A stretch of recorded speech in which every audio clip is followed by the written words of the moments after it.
Perkembangan Hindu-Buddha di Indonesia. 1. Menganalisis perjalanan bangsa Indonesia dari negara tradisional, kolonial, pergerakan kebangsaan hingga terbentuknya negara kebangsaan sampai proklamasi kemerdekaan. 1. Menganalisis perkembangan negara tradisional Hindu, Buddha, dan Islam. Indikator mengidentifikasi kondisi Nusantara sebelum kedatangan Hindu, Buddha. Menganalisis teori mengenai proses masuknya agama dan kebudayaan Hindu, Buddha ke Nusantara. Menganalisis pengaruh perkembangan agama dan kebudayaan Hindu, Buddha terhadap kondisi keadaan Nusantara sebelum kedatangan Hindu, Buddha. Dinamisme, praksara, tetonisme masih bersifat kesukuan. Siapa yang paling kuat menjadi kepala suku masih berlangsung zaman praaksara kepercayaan. 1. Animisme, percaya kepada nenek moyang. 2. Dinamisme, percaya kepada benda gaib. 3. Tetonisme, percaya kepada hewan-hewan gaib. 5. Proses perkembangan Hindu-Buddha. Pertumbuhan agama Hindu. Pertumbuhan agama Hindu tidak pernah terlepas dari bangsa Arya dan Dravida. Percampuran kedua kebudayaan ini menghasilkan kebudayaan Hindu. Kitab suci agama Hindu adalah Weda. Weda terdiri dari 4 bagian, yaitu Rigveda, Samaveda, Yajurveda, Atharvaveda.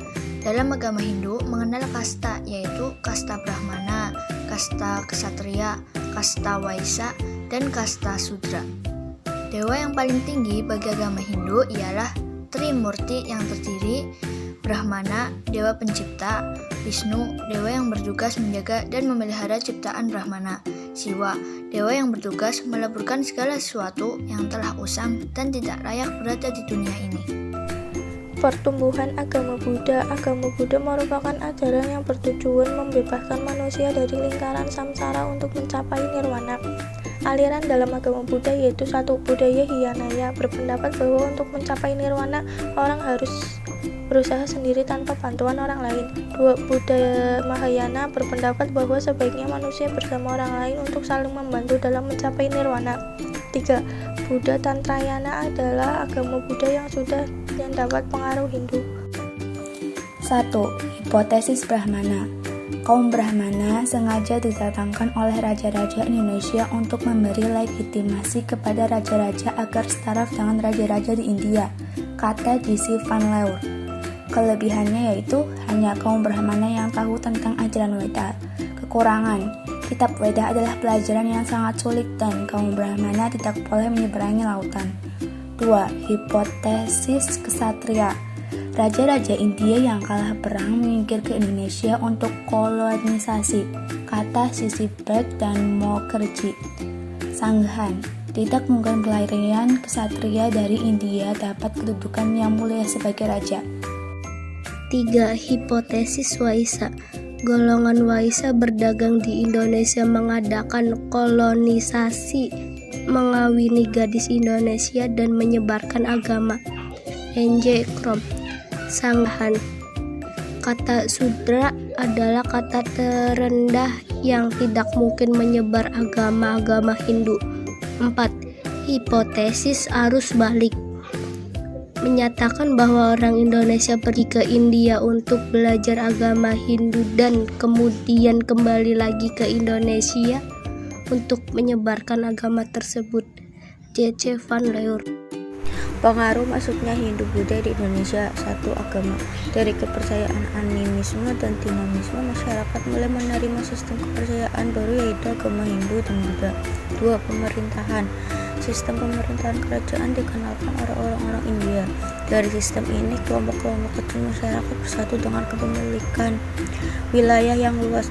Kepala suku yang terbaik dan terkuat berhak atas tampuk kekuasaan kerajaan. Oleh karena itu, lahir kerajaan-kerajaan seperti Kutai, Tarumanagara, dan Sriwijaya. 3. Sosial. Dalam bidang sosial terjadi bentuk perubahan dalam tata kehidupan sosial masyarakat. Masyarakat mulai mengenal sistem kasta. Munculnya golongan-golongan baru dalam masyarakat seperti golongan Brahmana. 4. Arsitektur. Salah satu tradisi megalitikum adalah bangunan punden berpundak-pundak. Tradisi tersebut berpadu dengan budaya India yang mengilhami perbuatan bangunan candi. Jika kita memperlihatkan Candi Borobudur, akan terlihat bahwa bangunannya berbentuk limas yang berundak-undak. Hal ini menjadi bukti adanya paduan budaya India-Indonesia. 5. Bahasa. Kerajaan-kerajaan Hindu-Buddha di Indonesia meninggalkan beberapa prasasti yang sebagian besar berhuruf Pallawa dan berbahasa Sanskerta. Dalam perkembangan selanjutnya, bahwa hingga saat ini bahasa Indonesia memperkaya diri dengan bahasa Sanskerta itu.